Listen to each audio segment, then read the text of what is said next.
Of course, today's changes are organized around digital platform.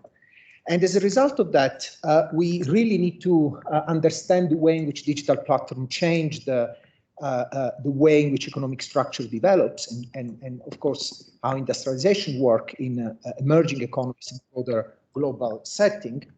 And we can do that starting from a recognition that digitalization and in general digital platform are at the same time generating almost contradictory effects. In some cases, they are appended entrenched position in some industry, opening up greater and disruptive competition, for example, creating new markets, while at the same time they are increasing levels of concentration, in particular through the growing power of multi-sided digital platforms. To a certain extent, this is not new. If we think about the rise of multinational enterprise or transnational corporation, behind the rise of these forms of oligopolistic competition and monopoly capitalism, there was always this element of a contradiction, what Eimer would have called the efficiency contradiction, or Kate Colling would have called the coexistence of rivalry and collusion at the same time. So to a certain extent, this is a complex scenario we are dealing with, exactly because part of the problems that we are addressing in terms of competition also have to do with the way in which we can use this platform for increasing efficiency and opening opportunity for industrialization. Now, in the new digital economy, here I will be quite quick, but fundamentally we are seeing the emergence of new business models structured around probably these three elements. On the one hand, open innovation, so pre-competitive pooling of R&D activities, design criteria, standards, and so on. Modularity and various forms of modular systems, including some subcomponents and different types of system architectures that are within a platform and constitute the main new space for many economic actors to be integrated into also economic activities along the global value chains. And of course, platform are there aggregating data, shaping markets, providing services to users. Now, going back to what I started with, many of these business models offer opportunities. Opportunities, for example, if researchers and firms, for example, in the case of South Africa, are plugged into these communities, they can be part of these standard setting processes, can be important for firms who can be integrated into this modular system, becoming complementors, to the extent that these modular systems are not used as a way of creating bottlenecks and so reducing access and competition. And of course, platforms themselves can provide opportunities to disrupt concentration, again, provided that industrial and competition policy are operating in that space. Now, this business model doesn't emerge out of the blue. In a sense, is fully integrated and is part of what, over the last 2-3 decades, we've been calling global value chains. And to a certain extent, there is the platform are in many cases embedded and operates through these value chains, and they reproduce lots of the typical problems that we have seen in terms of industrialization within value chains. Challenges such as developing industrial capabilities, in particular now, of course, digital capabilities, but also asymmetric power structures in terms of different distribution of power along actors in the value chain, and of course, concentration at specific stages of the value chain that results in value extraction and value capture. What I would like to do is to focus on these part of the business models, or if you want, the dominant multi-sided markets that are so central to understand how actors interact in the digital economy. Many of you are familiar with these pictures being used by UNCTAD, the main international organization, to map out basically the geographical distribution of the top 100 global digital platform. And a number of things immediately stand out from this picture, in particular the fact that we are seeing significant concentration in geographical terms. US and China account for more than 90% of the market capitalization of the world 100 larger digital platform. And within each of these different areas of different type of digital platform, we see also significant concentration. Now, the relationship, as I said in the beginning, between these platform and middle-income countries is a complex one, because this platform may be developing while at the same time middle-income countries have faced, like South Africa, a number of challenges in engaging both with this platform and the value chain structure around which the global economy is constructed. This is work that we've been doing with Fiona, which really tried to point out how middle-income countries look at the emergence of this digital platform and interact in them value chains, facing three main sets of key challenges. The first one is, of course, breaking into the global economy against concentration, increasing concentration in a number of sectoral value chain, being able to link up into this value chain, also linking up into some of these platforms, for example, by exploiting open interfaces with some of these modular systems, while at the same time linking back into the local production system. So being able to use value chains as much as platform as a way of developing local industrial capabilities. And of course, in a fast speeding technological environment, they are also facing a problem of keeping pace with technological change. Some people use the metaphor of the so-called red queen effect, right? The technology keep speeding up and goes much faster than actually the capacity that some of these countries have to catch up. And all this is happening also in a context where keeping pace with technological change has become very challenging, because in many cases, middle-income countries are facing what Whittaker, Tim Sturgeon, and others have called a new form of compressed development. The compression stems from the fact that in many of these countries, in order to engage with this digital platform and in order to engage successfully with these value chains, they have at the same time to address almost opposite set of challenges. In particular, if we think about the context of digital skills, we have need for advanced digital skills while at the same time developing to basic skills. So the context is one of what we have described of a middle-income technology trap potentially, and the situation of compression. Now, this is the relationship we are trying to unpack. In here, work with also Sam Roberts, we have been trying to emphasize the fact that in looking at the way in which middle-income countries engage with this digital platform and value chains, is paramount to try to understand the fact that many of digital platforms are extremely heterogeneous from the point of view of how they function, the kind of way in which they are able to extract, at the same time create value into these different markets. And one way to unpack this heterogeneity, which has been proposed by people like Jacobides and Yannis Lianos, has been really to look at the differences in terms of the functions that these platforms are able to perform. By looking at these functions, we can actually understand how some of these platforms contribute to value creation, but also we can understand how these functions can be used also as a way of exercising forms of power along these value chains and platforms. Let me go straight to the point. This is just an example. I mean, the paper on which I draw from for this presentation has more cases around it. So we look at three main typologies of platform, those that are more marketplaces and exchanges type, those that are more related to search and social network platforms, and those that are typically operating system and software application, also in the potentially in the industrial space. We think about SAP or various industrial applications. And each of them allows to perform specific functions, and so enhance capabilities in firms who are integrated into them. At the same time, as I was mentioning, the way in which these functions are performed allows also some of these digital platforms to exercise power and extract different forms of rents, which could be related to, on the one hand, if you want, Schumpeterian innovation rents, the fact that they are able to provide functions that are unique and productivity enhancing. On the other hand, they can also extract rents which are simply related to their monopoly position and their capacity to reduce actually rivalry and so reduce access and entrance.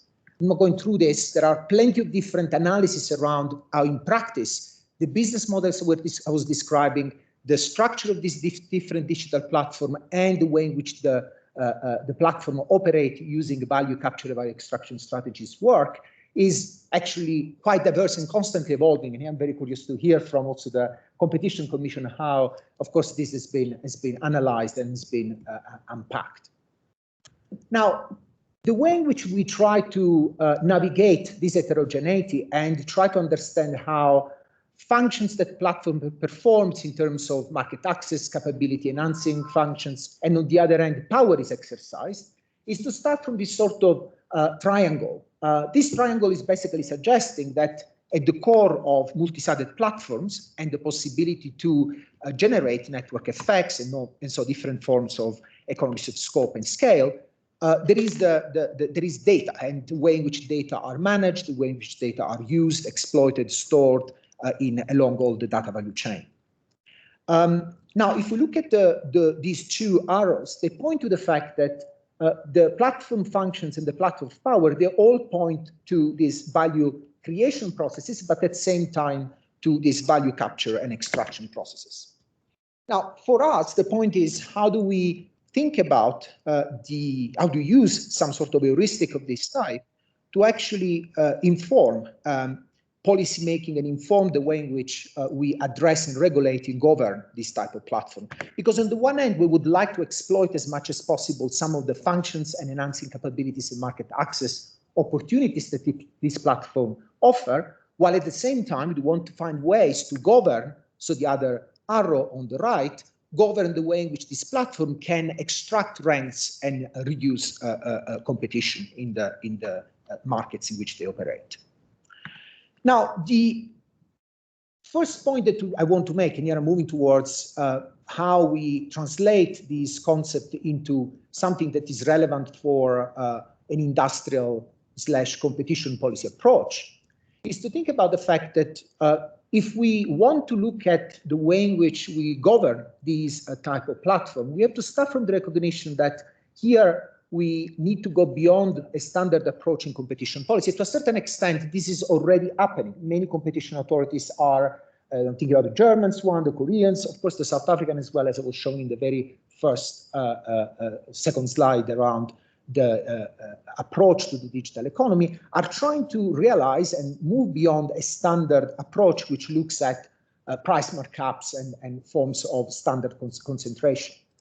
And the direction in which these authorities are going is very much on commissions, is very much trying to understand that the power that is exercised by this platform, it's not simply extracting rents through price markups, but in fact, by shaping the markets and industry itself. For example, by excluding rivals from specific access to platform or markets, by doing what technically people call platform envelopment, so moving and integrating different type of platform and modules, and of course making shaping the rules and the architecture of the platform itself. So the balance between what is open within the platform and what is closed, right? And how the complementarity between different parts of the platform allow for value extraction. And of course, on the other end, as I said, these are shaping markets and industries in view of capturing as much as possible the set of different type of rents that are part of the same business model in which they operate. Now, if we think about the traditional approach to industrial policy, and here we go back actually to the work that in a different environment, if you want, the environment of Korea in the 80s and 90s, and Korea's integration into value chains, integration into the global market, the work that Alice Amsden and Ajit Singh were putting forward with the concept of optimal competition, actually we can borrow that concept to actually think about what is the type of optimal competition or rivalry that we would like to see happening in a context of economies dominated by this digital platform. And if we do that, we can actually start thinking about competition policy more from an industrial policy perspective. The contribution of these authors and practice in Korea at that time and across a number of countries is exactly to point to the fact that there is need for a very strategic approach to the way in which competition is regulated and governed in the context of digital platform, not just from a purely competition perspective point of view, but also in terms of how much we can use this platform to increase opportunity for industrial development and industrial capabilities development in particular. So how can we leverage the enabling function that these platform provide, in particular to local firms and complementors that can actually be part of these new platform and value chains. And to a certain extent, in some cases, they have even no option to be excluded from them because many of the technologies and technology systems that are digital are mediated through this platform themselves. So the way in which we try to summarize this sort of idea of integrating and looking at competition policy from a more industrial policy perspective is to use this graphical representation, which basically says that if we traditionally think about industrial policy as simply a way of creating better conditions for increasing productivity, competitiveness, and driving structural transformation in certain countries, then in this case, we are looking at industrial policy as an instrument to shape and direct specific platforms and platform functions to actually increase the chances for value creation in domestic economies. But in doing that, at the same time, we need to think about, so this would be the entrepreneurial part of the state. But doing just this type of initiative, like, for example, supporting digital skills development, transfer of digital technologies, and so on, would not be sufficient if it's not complemented with competition policy that, on the other hand, allow these capabilities that are built domestically to actually take advantage of the global economy and at the same time extract the value that they create through this digital platform. So in other terms, the competition policy angle of this is really trying to prevent the situations where industrial policies create capabilities, but these capabilities do not lead to the full process of value creation, value capture, and value extraction. And the value basically remained concentrated and controlled by this platform. Now, if we think about the case of South Africa, this is the case of a middle-income country. I will finish with that in a couple of minutes. Is the case of a country with a well-regarded competition institution, although with significant concentration. In the book I showed in the beginning, where quite a few of contributors are also here in the room, we have been looking at, of course, in particular, upstream cases of concentration in different sectoral value chains, which are pillar critical for industrialization. It's also a country which, as I mentioned, described before, is in a stage of middle-income technology trap, despite significant pockets of innovation and technological capabilities in a number of industries, if I think about, for example, the mining equipment value chain. And is also a country which is grappling with the need for diversification, jobs creation, industrial capabilities development, and of course, development of digital skills. And in this space, of course, the discussion we were having before around how challenging it is and how the digitalization has increased the threshold for skills and capabilities, of course, it works and matters very much in the context of South Africa. It's also a country with high level of adoption of digital platform. So if we think about the case of search and social networking dominated by Google and Facebook, but also local marketplaces and exchange platform like the one mentioned there.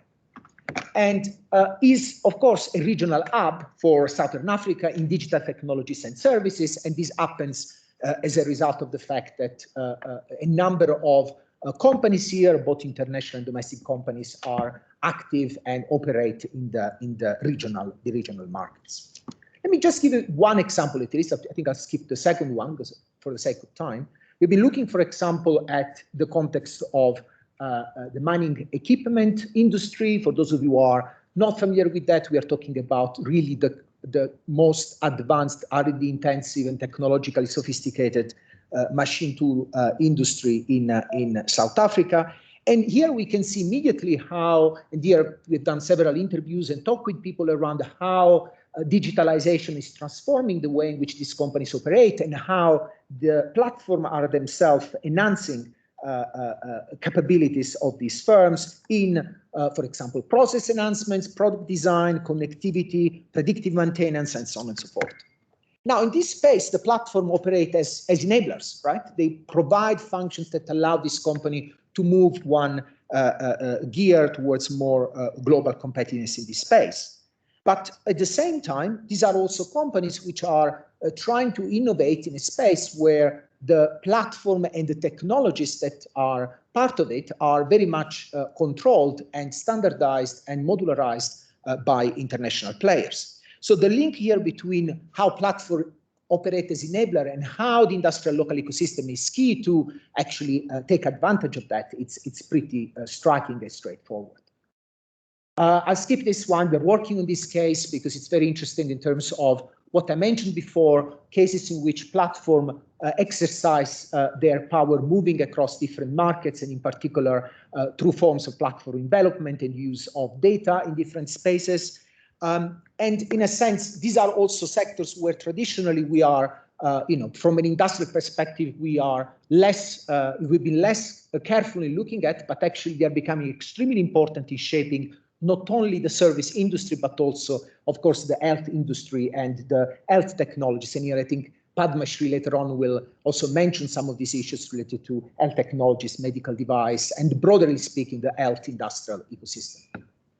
Let me just to conclude saying that I started mentioning the fact that to a certain extent, we are back to a context of probably monopoly capitalism, or situations where concentration really can define the chances, the space for industrialization in many countries. So it's a sort of what Heimer would have called an uneven development 4.0 situations, right? We are back to situations where platform at that time where transnational corporations, multinational corporations are potentially shaping markets and industry and controlling, exercising power over those. Now, the problem here that we've been trying to address is that these type of new forms of monopoly capitalism cannot be addressed simply either using competition policy or industrial policy, but the need for integrating the two, and in particular to innovate both in the space of how do we design and target industrial policy, given the fact that digitalization changed the boundaries of sector, changed the way in which platforms intersect across value chains and firms. And on the other hand, also, how do we change the way in which we think traditional competition policy, given that these markets are no more the traditional markets or the traditional industries that we were used to.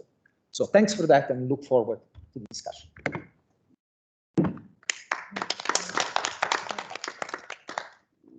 Thanks, Antonio. That's great, and I'm sure it will link very well with Padmashree's presentation on a closely related topic.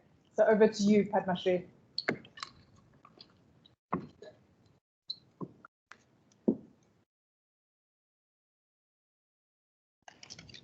Does everybody see my screen? Yes, we do. We hear you. Great. Hi, Fiona. Hi, Antonio. Hi, Hardin. And hi, everybody else. And I'm extremely sorry not to be there physically today. And so without further ado, let me just start my presentation. So hi, Padmashree, we could see you earlier, but we don't see you now. Perhaps you can try your video. Oh, I think it's gone because I'm sharing my screen. Yeah, okay. Fiona, we can see her here. Okay, go ahead. Okay, is that okay? Yeah, sure, go on. Okay, all right. So so my presentation is very linked to what Antonio has already spoken about, but I'm trying to come at it from a slightly different perspective. So let me begin. So I'm looking at reactive versus proactive competition strategies for digital development, government as a platform. And this work is based on a paper that builds on a lot of past and ongoing work. I've been leading a project at the Berkman Klein Center for several years, which ended last year, called Development in the Data Economy, which actually was looking at how the digital economy and platformization is unfolding in different sectors of the economy in Africa and Asia. Then here I also have an edited book that compilation, it is actually an online compilation that Fiona and I have just finished on digital sovereignty, African perspectives, on which I'll talk about a bit towards the end of my talk. And then I'm also looking at how the key issues for competition law and policy in other sectors, particularly also in the health sector. So my work is influenced and draws on these different bodies of ongoing engagement. Now, as Antonio has already mentioned, and I'm not going to take a lot of time to dwell on this. I mean, the rhetoric is that platforms are the new digital gatekeepers. They clearly undermine competition and threaten business in at least two ways. The first way is what I would say traditional anti-competitive practices. So if you see a lot of the discussions that have been ongoing in the European Union and European Commission since 2018, they relate really to what I would call traditional anti-competitive practices, so tying products, segmenting downstream markets, and thereby doing some kind of market shaping, as Antonio has already talked about, and trying to increase barriers to entry and restricting ability of newcomers to function in these markets by pre-selecting products, processes, and interactions with users. But then there are also new dynamics. And in these new dynamics, the platforms are both the players and the referees. And in this new dynamics, the platforms not only provide a basis or the core market space where people can compete, but they also abuse that market space to advantage their own products and processes. And this also leads to much more misuse of data than what we traditionally understand as data flows and data use and misuse of data. So just to be clear that, the platformization is not something that affects some countries and some sectors. Every possible sector, here I've just listed a few, but every possible sector you try to analyze.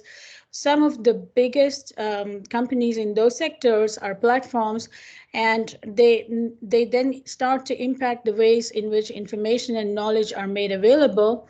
They also limit what people can create, and they also limit how people can participate and express themselves.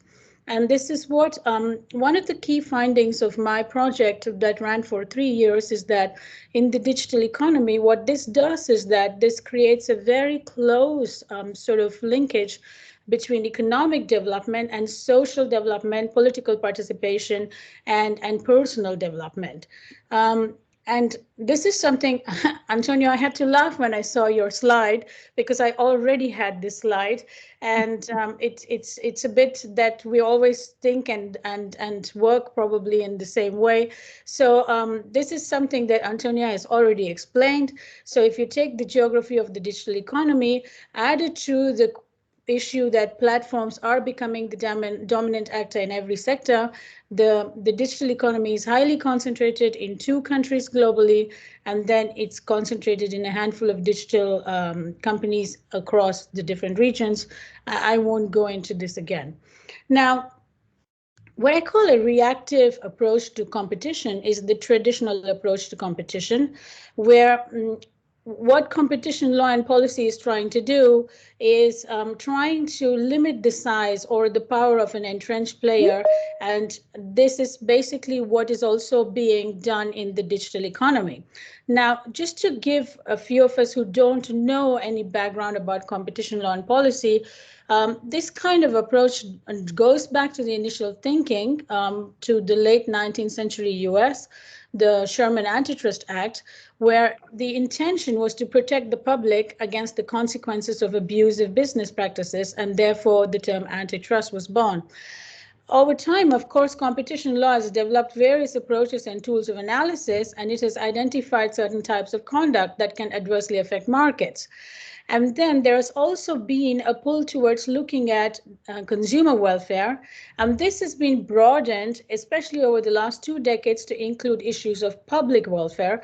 So when you now start looking at how competition authorities are approaching the digital economy, they're trying to even stretch the boundaries further than this to try to look at how can competition policy become a tool to establish a level playing ground. So based on that kind of thinking, which is the much more expanded application of competition law and policy, you see basically actions to target anti-competitive conduct using assessment methodologies of per se and rule of reason, which I'm not going to go into unless somebody is really interested. So if you take the competition policy cases that are being actually dealt with in different jurisdictions in the digital economy, as well as in other sectors like healthcare devices and so on and so forth, where actually digitization is becoming a very important issue, you see this kind of approach.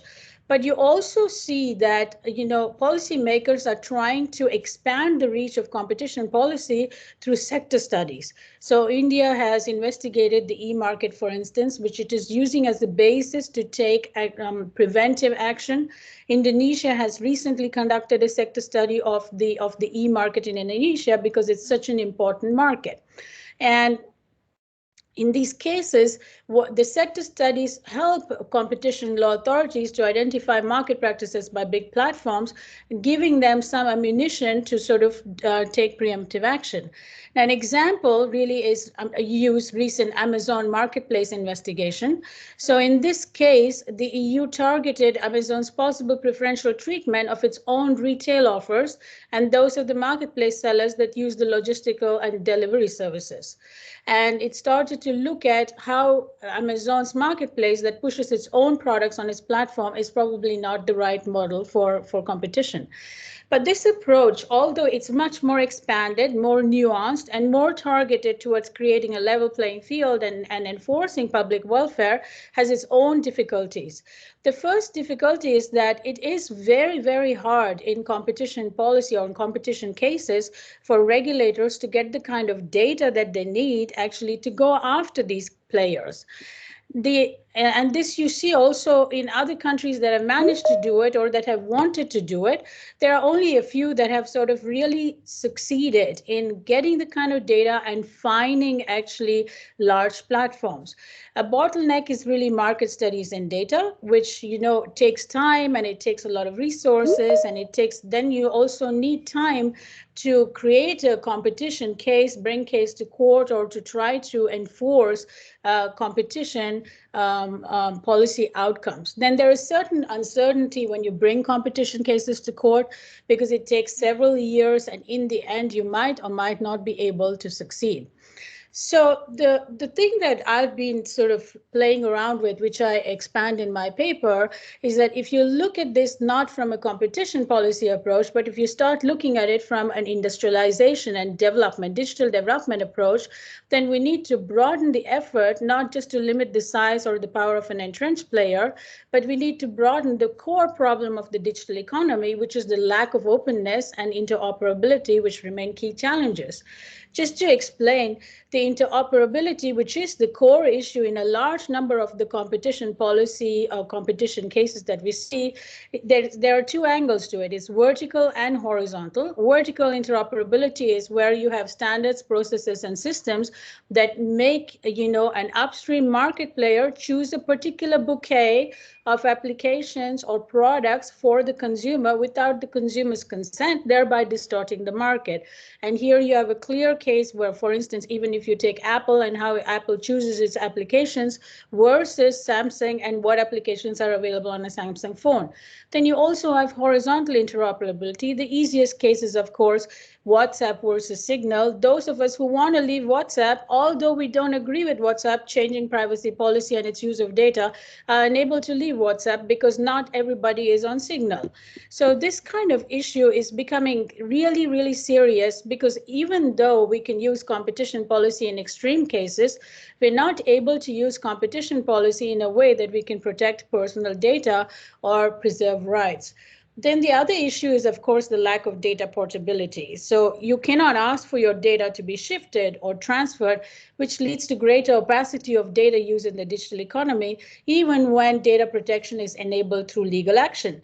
So what I see in the work that I do in contexts and different sectors is that on the one hand, you have the massive issue of digital platforms and how they're segmenting or shaping markets and impacting industrialization outcomes.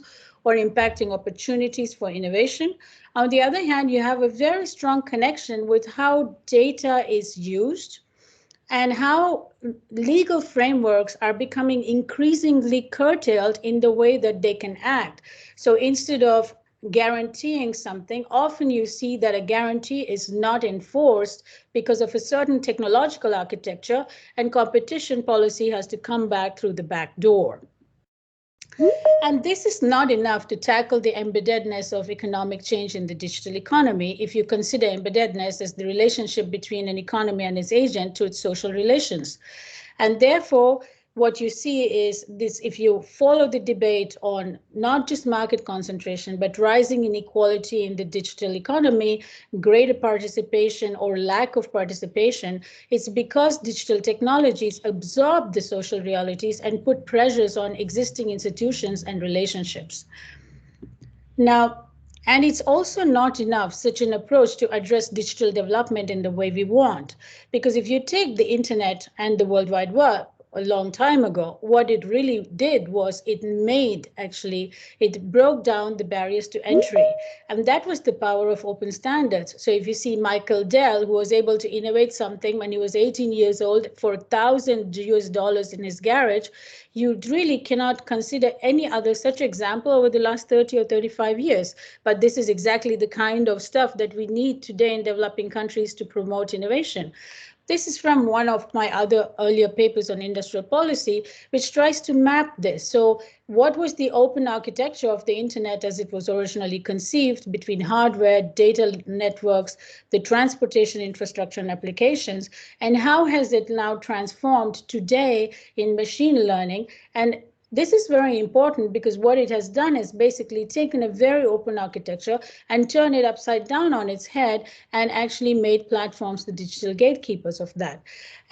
And if you take that from that abstract big level to sectors, it's one of the reasons why we see a large amount of fragmented digital development, because in a large number of countries, we're not able to conceptualize digital development in the form of digital layering of different data management systems and data infrastructure, leading to a more sort of balanced platform economy development, which is also incorporating manufacturing and other gains, and then leading to social and urban and other kinds of development like smart cities.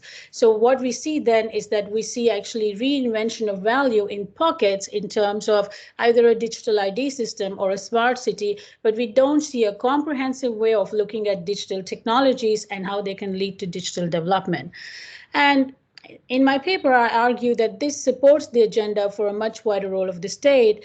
And in this state, the main role of the state could be enforced in a new law and technology architecture, I argue, where policy layering is accompanied by digital layering or technological architecture and is closely coordinated with the protection of personal data. In such a situation, the basic aim would be to prevent the problem of interoperability. So the government itself would create the platform and prevent the problem of interoperability, protect the user, and protect against the wrongful use of data in any way. And so if you would conceptualize such a system, the policy layering that we see right now in a large number of developing countries, like an e-commerce policy, a manufacturing policy, a skills building policy, labor market policy, competition policy, would be simultaneously supported and enforced through a critical technology infrastructure that's publicly provided with the intent of creating a system that sets open standards, enhances the autonomy of users and domestic enterprises, and provides greater system security. And the government as a platform for development, how would it work? Now, I, of course, draw on the idea of government as a platform that exists in the literature, but in the past, it has always been promoted as an idea to promote efficient governance, but it has never been promoted as an idea to promote digital development. And in in my paper, I sort of explore the idea of how the government as a platform can incorporate these legal goals or these policy goals that we have in competition policy and public health welfare to set these base standards through the platform, to promote open standards for innovation, and to promote and enable data portability in line with legal rights that are granted to individuals. And one of the key issues here is that why do you need this? You need this because if you don't have this, every time you enforce something against the platform, it's not the last time you enforced it, and you're going to see this problem over and over in different sectors. Two is that the government itself can provide the base open platform by setting the whole standards, and through which you can actually make sure that open data models are not just about making big data available, but you can make them available in specific formats that can promote domestic development. And in that techno-legal architecture, you at once can overcome to a large extent the problem of interoperability. You protect the user, which is the citizens, against the wrongful use of data. And you also promote active citizen participation, and you promote domestic enterprise. In the paper, I actually take this framework and apply it. I apply it to the case of the digital strategy and digital framework in India and the development of technological solutions in India, because India has actually really created a whole range of different technological solutions, starting from the digital ID card to digital finance, and then the application of digital technology in various areas. And I show how this kind of framework could be a very interesting policy tool to understand what are the links missing in incorporating the legal ambition of any country into the technology architecture of that country, so that we can actually help the technology architecture to develop in line, and the government can actually be the platform on which digital development takes place. With this, I'm going to end. I'm not going to go into the case study, but I would be very happy to answer those if you're interested. I actually have some slides, but we're short on time. And I want to just say a last word on a sprint that we organized at Sarchi ID, the Fiona Center last year, June and July 2021. On digital sovereignty for Africa, which actually explored a couple of these concepts, really looking at the interconnectedness of economic development and social change in the digital economy. And in this sprint, we had a wonderful cohort of 25 African fellows who participated from different parts of the world, and it ended up in 3 volumes. And I'm just using this opportunity to somehow share with you these 3 volumes. One is this publication that I talked about, where an online publication, edited one with Fiona and myself. The second one is a blog series, which is also available on the Sarchi ID website. And then there's also a wiki open syllabus, which actually puts online everything that we did during the sprint, the syllabus that was conceptualized, so that teachers and educators can actually use this. And all of this is available on the Sarchi ID website. So with that, I thank you, and I want to listen to what Hardin has to say, and I look forward to the discussion. Thank you very much.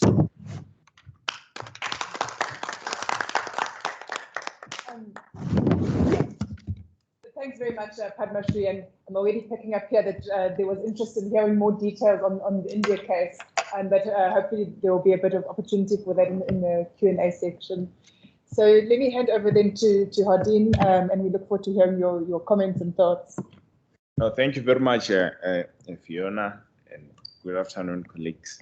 And it's really a pleasure to be here, I think, sharing this platform with Antonio and Padmashree. And also for Sarchi to arrange this, I think it's quite timely and quite needed at this point in time. Of course, I'm a discussant. I did receive, and I was here to listen to make sure that I can respond. And I think there are very interesting themes that are coming out of here. Right, but I had picked up, and I think this is what Antonio is sort of putting forward with Simon, and I think developing on the work that you've done, Fiona, as to how do we ensure that we overcome the middle-income technology trap. And I picked that up as a challenge for developing countries and less developed countries. Because if you look at it, the conversations we are talking about here, I think Antonio is putting questions to us. What is the role of industrial policy? What is the role of competition policy? When I listen to Padmashree, she says there must be the role for the state. So the state must aggregate everything. And I thought maybe what we want are the rules. So I think we should think of rulemaking as opposed to state control, because I think you do preface these challenges that what we have is that the rules that we have, competition policy as one of them, is quite suited to address issues ex post, which is what we have now. And the challenges that we have now in digital markets are looking for ex ante and sort of proactive solutions.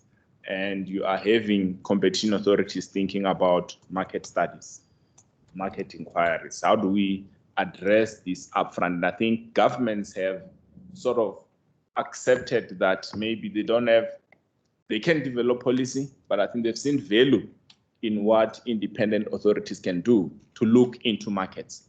So this is the example also in Australia. Because just today, Australia released a paper. So it's the fifth of the papers they were looking at. So it's the market studies they've been conducting over time, requested by government. So they have now issued a paper requesting feedback on how do we address now competition, concerns, harms to consumers and so forth. You'll recall Australia's, in fact, were the ones last year or a year before to publish a code of conduct for the large, platforms like Google and Facebook to compensate the news outlets. That was a big question. There were threats that Google will close shop, but not happen. So the question, what I'm seeing here is that we probably need to think of rules that are suited to addressing our problems. And we are talking a lot here about competition policy. And we have to link this up with consumer protection. I know that in some cases, when we say competition policy, we do include consumer protection, but I think we are leaving out a key component. In these discussions, there is talk, sadly, about what consumer protection can do, because if you look at issues of privacy concerns, this is a role really for consumer protection, rules. So we need that integration as we look at it. And I've always, I think, thought of how should we be responding? This is the question I have. What is the best way to respond to this challenge? We have faced challenges before. So there are many sectors that we regulate. All these, utilities, someone calls data utilities. So all these utilities are subject to regulations. And we know that these work well in some places, and in some, it doesn't work that well.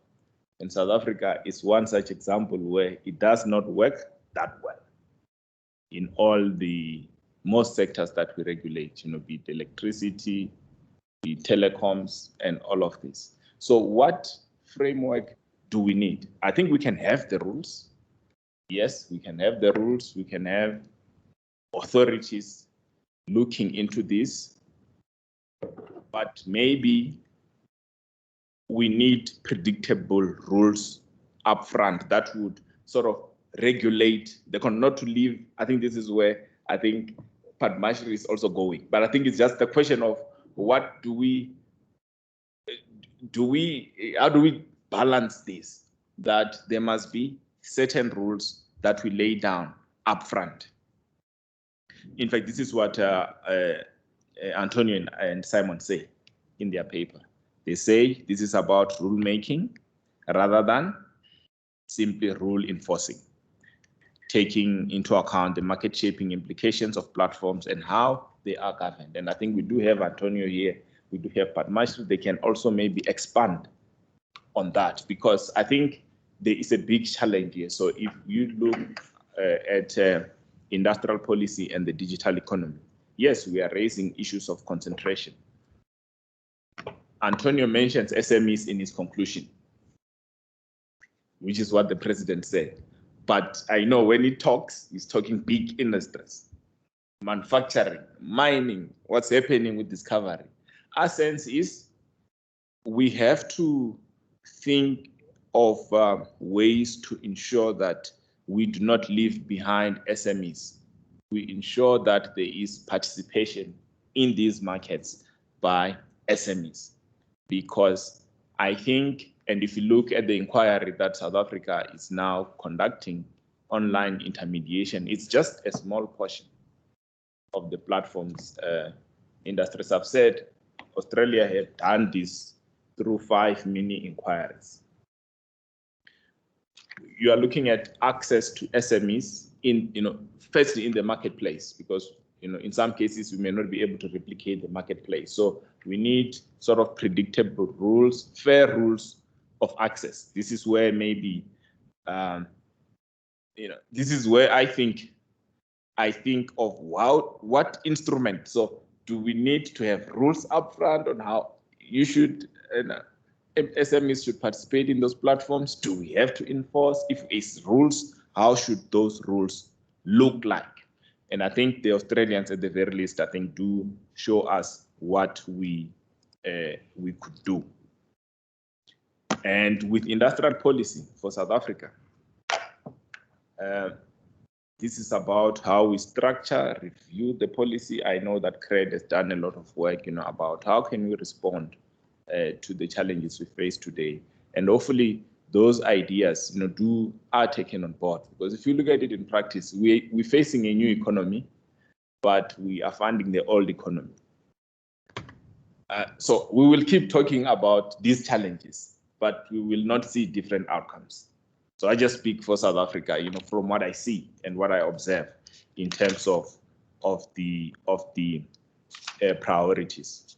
And this issue that Padmashree raises about government as a platform, this is one thing that I'm hoping, at least from this lecture, we take out, that there is a lot that government can do, just in terms of digitizing what government does.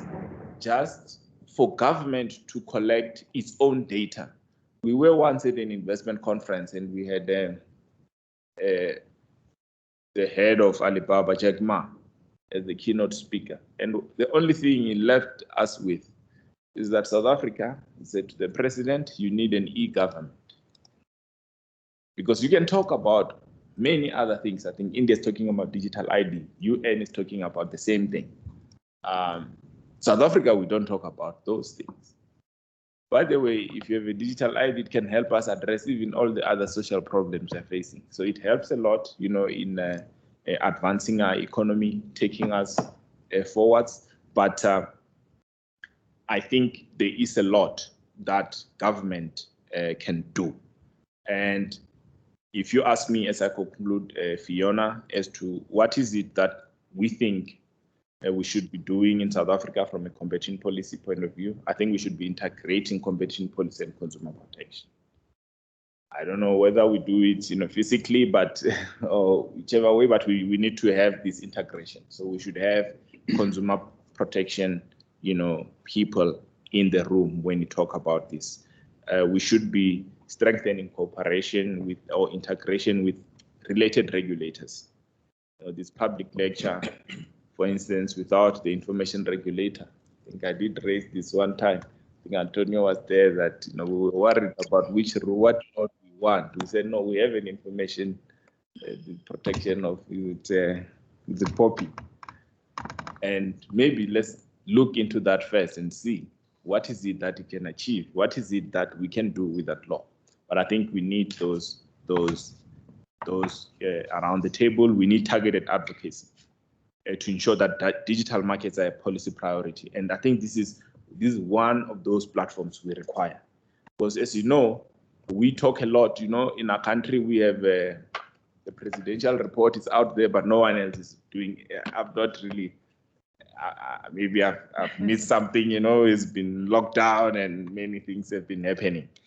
But let's also ensure that we regulate for inclusive participation in these markets to promote innovation, competition, and growth. And one case, by the way, we're working on, just that I have here the tribunal around me. It's a very interesting case, GovChat and WhatsApp. Because WhatsApp, so GovChat is using, the API of WhatsApp, and WhatsApp says, well, you're violating my terms and conditions for that. And they were cutting them off. They raise a complaint to the commission. This is where I say competition regulation will still have a role. Fortunately, they were successful in getting an interim interdict before the tribunal. But this is one case that I think would maybe, at least in South Africa, there are two things we are doing. Is this case, and then the online intermediation market inquiry. So I'm hoping that, by the end of the year, we should be seeing some clarity, from a competition, regulation point of view. But indeed, we need clarity and leadership at the policy level. I think these conversations, should start, about what kind of industrial policy do we need to respond to these challenges of the future? And what kind of regulatory architecture do we need to respond to these challenges? So I find these inputs, case studies of India. I was saying to Fiona, maybe let Padmashree cover that case study. I will use my time because I think it's quite an interesting case study. So I will leave this here, and I think this has been very, these are, usually for a discussant is to try find problems with what is being put forward. I did really look for them. I spent the weekend looking at Antonio's paper and but I can see that there's a lot of alignment. I think these are inputs that we need to take this discussion forwards. Thank you very much. Thanks very much, Hardin. And I guess the role of a discussant is not only to pick problems, as you said, but also to link it even more to the South African context, which both of the speakers have referred to, and as well to bring the practitioner perspective to it, bringing to bear contemporary policy debates here. So thank you very much for those remarks.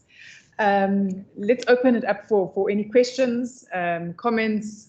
Disagreements are also welcome, either from those here or online. I'm able to see, I believe, if someone wants to raise their hand electronically or just shout out.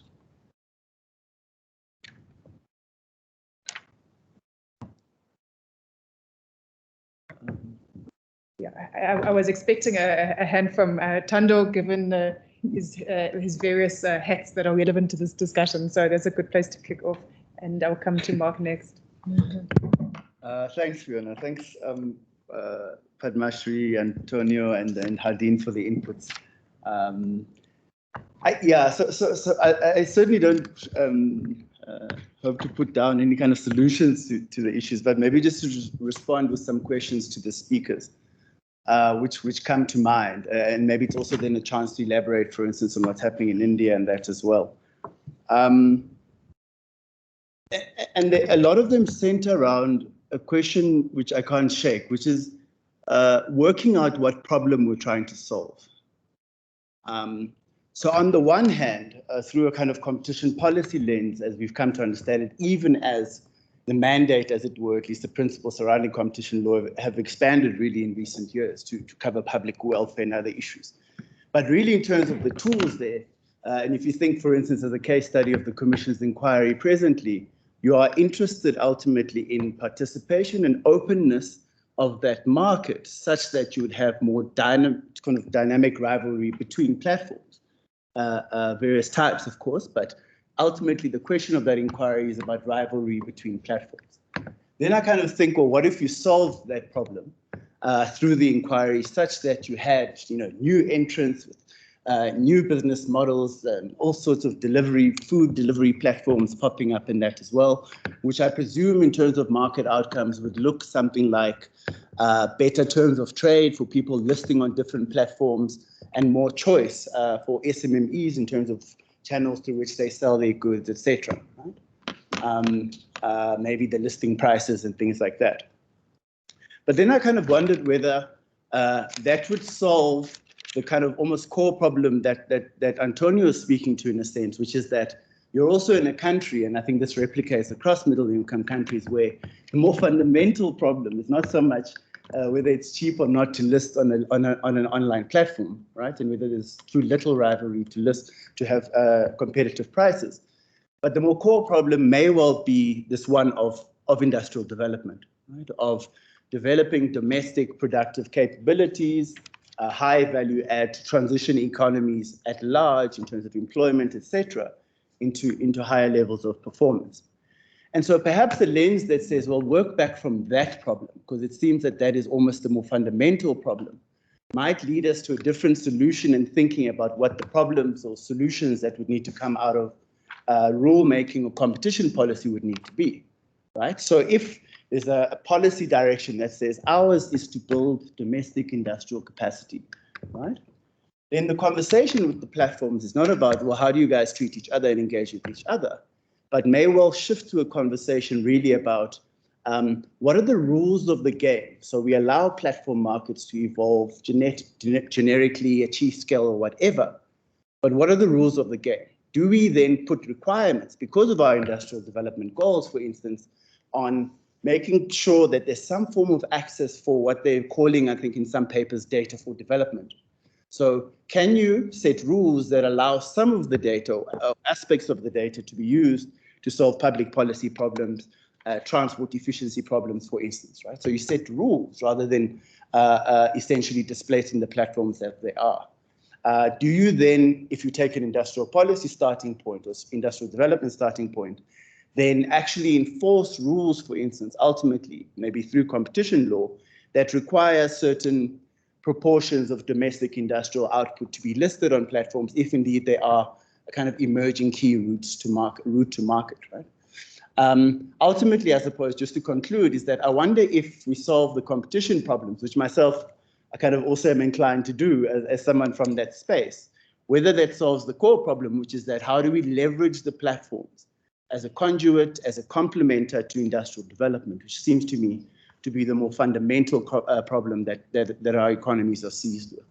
And whether working back from, and I think this is really Hardin's point at the end, right, is we're going to need policy direction even for competition law, because presently it's guided by the textbooks, it's guided by a set of principles, but perhaps if there was a clearer direction in terms of industrial development, then you could work back from there in terms of what your competition law can contribute to make interoperability, for instance, happen, lack of access happen, for instance. But anyway, so just a general comment from my side. There are a few others, but I'll leave it there for now. Thanks, Thando, for those insights. I see Padmashree's hand raised. Can I just check if there's any other questions at this stage that we can collect, or otherwise I'll just go to Padmashree. I think Mark was raising his hand. Mark before. But we can give, in fact, mine is also directed at Padmashree, so. Go ahead, Mark. I was struck by the fact that it seemed to me as if there were two very different frameworks at work.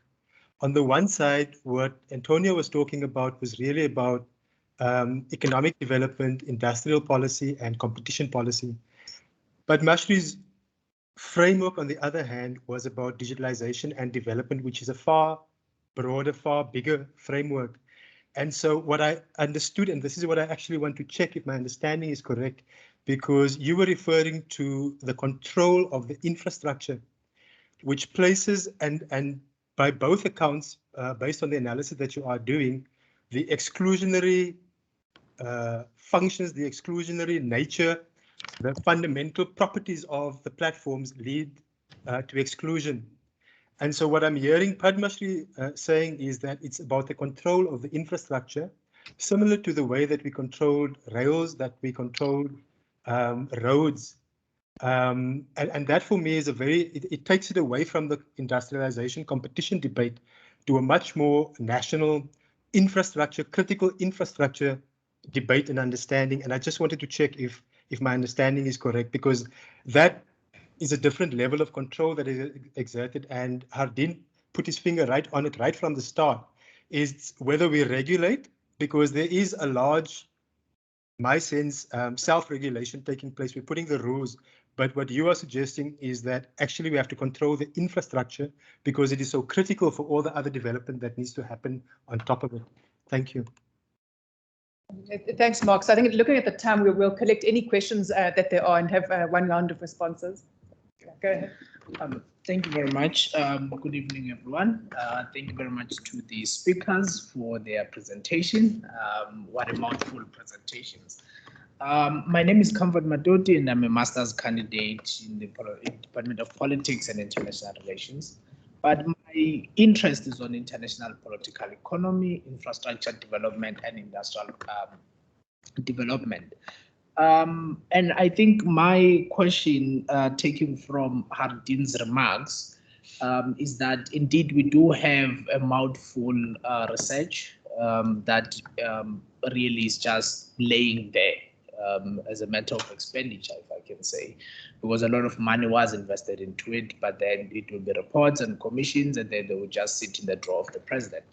So my question is, don't we think that it is time to implement the control, regulation, and intervention that will seek to guide the industrial development and ensure equity within the digitalization?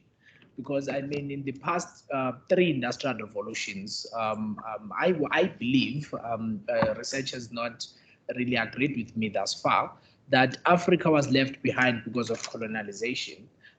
But it can keep up because some of the implementations of the past 3 industrial revolutions have seemed to work, but there seems to be no willingness to actually implement them. And now we are going to a more intense one. So I think that maybe it might be in a matter of there was no regulations that were there before. Hence, I'm motivated to actually ask this question, that should we go to that route where we actually control, regulate, and intervene to ensure that we guide this industrial policy and we ensure equity? Thank you very much. Thanks for the question. I don't see any others, so I think we will give over to the 2 speakers to respond, and of course, Hardin to add in as well anything that you wish to. I think we can start with Padmashree. Thanks, Fiona.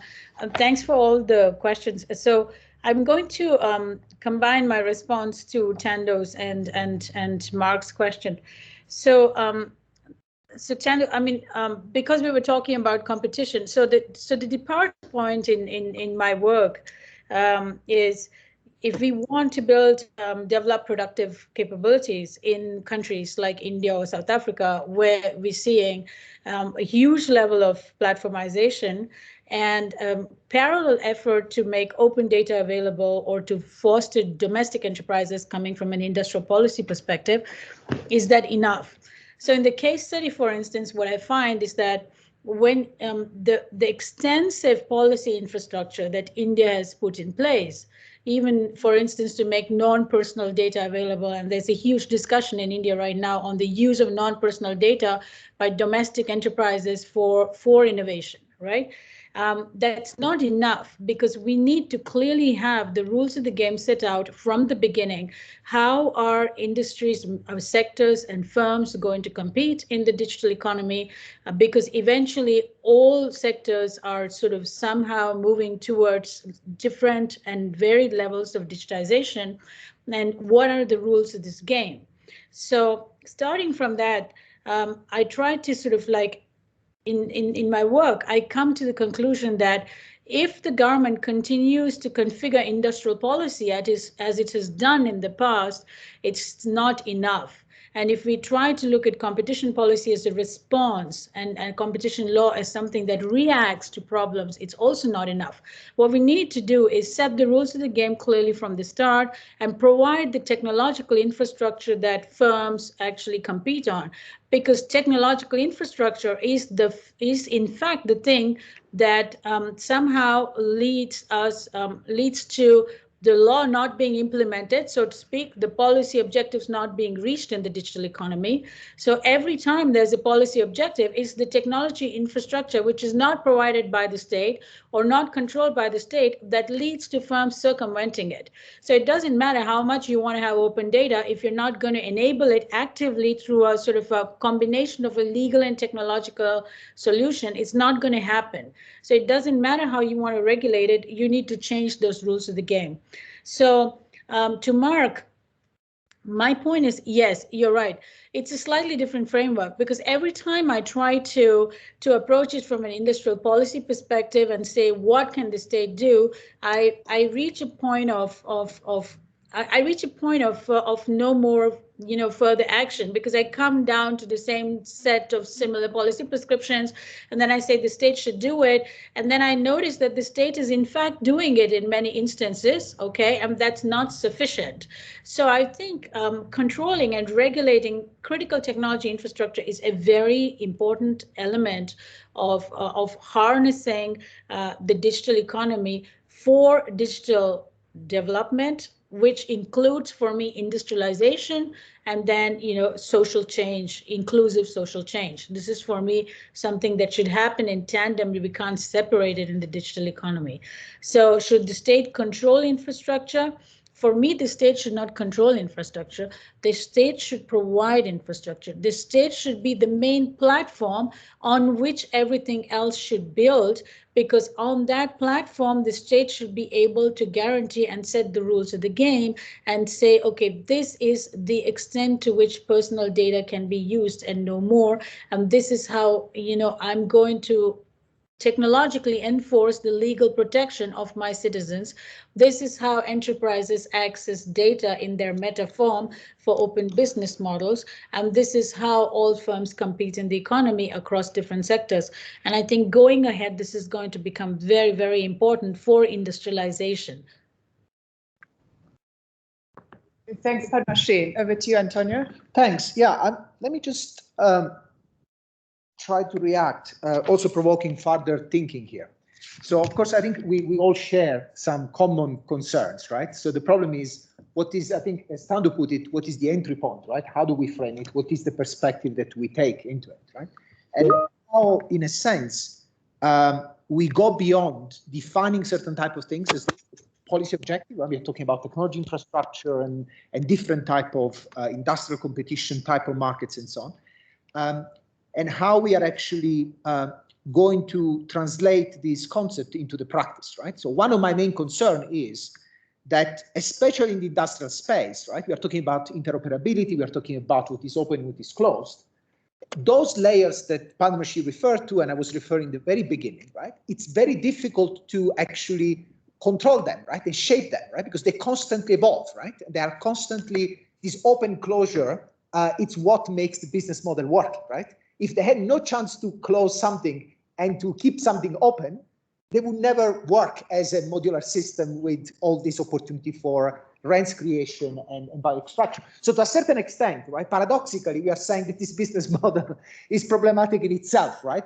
Yes. And I'm not sure that, if we say, how do we address that in countries? I think from an Indian perspective, and I think we had this debate a few years back, actually, we had the digital industrial policy discussion credit and such, we're hosting that. Mm-hmm. And we have cases of Rwanda, for example. Can Rwanda adopt the same approach of India? What does it mean to have a local data content policy, whatever you want to call it? Is South Africa a big enough market to make the type of approach that the India is taking?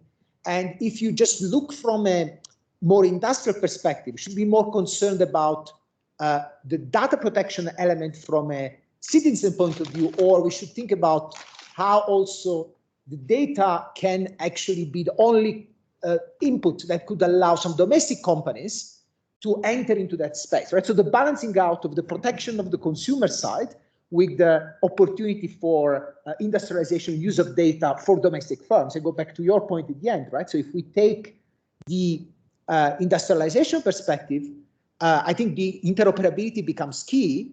The extent to which some layers of that platform are controlled by the state, then we can discuss if the fact that India is controlled by a certain state also is problematic, because that can be used in a sense. You are providing not a private platform, but a public platform, a huge amount of power, right? And that is also, you know, how then the problem becomes how you counterbalance that power to avoid that market shaping and platform shaping doesn't derail in direction we don't want to see, or let's say authoritarian use of platform. And so all this type of problem seems to me what people like you are looking at in the practice, right? Because these platforms are all very different, all these layers, we all use the same pictures, but in fact, each of these platforms constantly change the way in which they operate. So we are always one step, I have the feeling we are always one step behind in terms of understanding how this business model evolves and how we can regulate that. And that makes the ex-ante regulation even more difficult, right? Because we don't know what we have to regulate, right? We don't know exactly what we are shaping, right? So it seems to me this is the big challenge here that we're all sort of playing around. One last point I want to make, which connects what Tando was saying, and allows me also to react to your point around what does it mean, you know, thinking about industrial policy in this space. And what I was trying to say in my presentation is, let's assume that you are able to guarantee some more rivalry across this platform and access into some of. At the end of the story, the bottom line is that if you don't have the capability to use that access to markets, to use that space, we are actually not, from a consumer point of view, it's a different story. From a producer's point of view, from an industrial point of view, if these companies do not have the capabilities to actually engage with this platform and to leverage the functions that they have, we are actually back to square zero. And I think we both share concern that there is lots of talking about digital industrial policy and so on, but the practice is actually on the ground very different, right? You know, we are struggling in countries like Germany and Korea to have small medium enterprises engaging with digital platform, right? So can you imagine in countries where you do not have the kind of ecosystem that support that? So I'm thinking that to a certain extent, all the industrial policies still have a huge role to play. My main concern is, and I reiterate the point, that would not work if competition policies are not integrated into it and create the space that allow this capability to flourish and develop for industrialization. I'll stop there. Thank you. And some final words from Hardin. Oh, yes, yeah, indeed. I think because there's always, a temptation. I come from a regulator, therefore I must punt the competition gospel. And this is not the point here, because I think there is this, and Tando is behind me, he's been saying this also, that when we talk competition policy, we are not talking competition regulation. That's just one component. And I think this is, if policymakers are listening to this debate, I think it's crucial that we have a competition policy for South Africa, so which would then cut across, all the other challenges that we are facing. By the way, even government can implement competition policy. So government at the municipal level, government that is procuring goods and services. So there are a whole lot of things that government can think about also. So I think this idea that we require a cross-cutting competition policy, I think these arguments are well made. And so you say government has all the power. So the question that we've been trying to understand here and unpack, and I don't have an answer when I leave here, but I'm sure we'll find answers, is that what kind of rules do we need?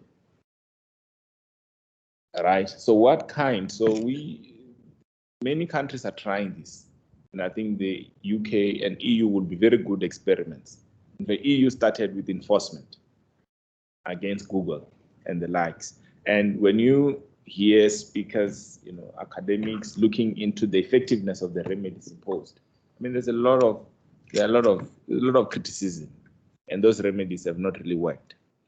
Because what we are currently dealing with, it's Silicon Valley, okay, unfortunately. So this is not the old industrial structure where we have a Sasol down the road, we can drive there and talk to them. So we have a very different structure. And when we talk policy, I think what's missing is that we need to engage we need to involve these companies. We need regulatory they call these regulatory sandboxes. We cannot talk about this and the future of it, because today we talk about it. Zuckerberg is thinking about something else, even changes the name of the company. Tomorrow he's going to change something else. So we need to engage with these companies so that we can leverage. We can only know, Thando, how to leverage of these platforms once we talk to these guys. We try through market studies, but it's quite litigious. They bring lawyers, so you hardly get into the business. But you need to find a way where government, these large platform companies get together. Let's try find a unique solution for our country as South Africa, a unique solution for Africa. So Africa has a strategy 2030. We can only realize that strategy if a digital strategy, we talk to Google, talk to Facebook around the table as to see how can they help us solve problems we face on the continent. So I think this is the only maybe parting shot. I can see that I don't want to disappoint anyone. So the control is there, but it's how do you control this? Government has all the power. So I think just don't be frustrated. It's finding that solution, which is a problem. And I think this is why we're going to have these conversations, and we'll do our part from competition, enforcement, and I'm sure everybody else will do their part. Thank you.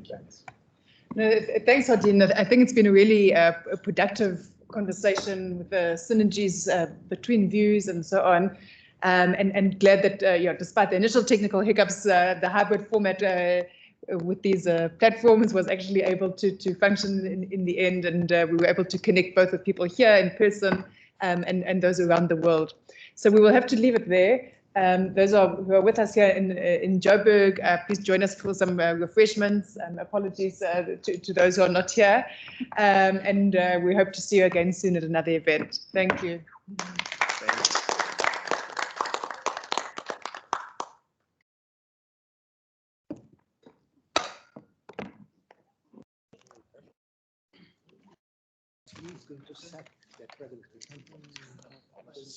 The ultimate rank is, who can set the terms of the conversation. Yeah, this is That's the ultimate. Yes. The ultimate power meeting. Who calls the?